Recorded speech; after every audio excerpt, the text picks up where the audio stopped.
አላህ ሱብሓነሁ ወተዓላ ቁርአን ላይ ከተናገራቸው በጣም ደስ ከሚሉኝ አያቶች መካከል አንዱ ይሄ ነው። ወላ ተንሰውል ፈድለ በይነኩም ይላል አላህ ሱብሓነሁ ወተዓላ።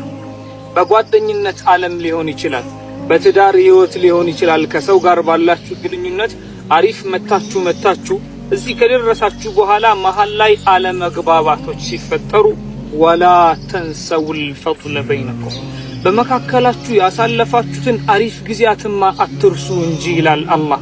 ያሳለፋችሁትን ጣፋጭ የፍቅር ጊዜ የከፈላችሁትን የመስዋዕትነት ጊዜማ አትዘንጉት እንጂ ይላል አላህ ሱብሓነሁ ወተዓላ። ትላንት የነበራችሁን መልካም ጊዜ እያስታወሳችሁ ዛሬ ላይ የተፈጠረውን አለመግባባት ለመፍታት እየሞከራችሁ ነገ የምትደርሱበትን አሪፍ ደረጃ ተስፋ እያደረጋችሁ ጓደኝነታችሁን የትዳር ህይወታችሁን ጠገን እያደረጋችሁ ቀጥሉ።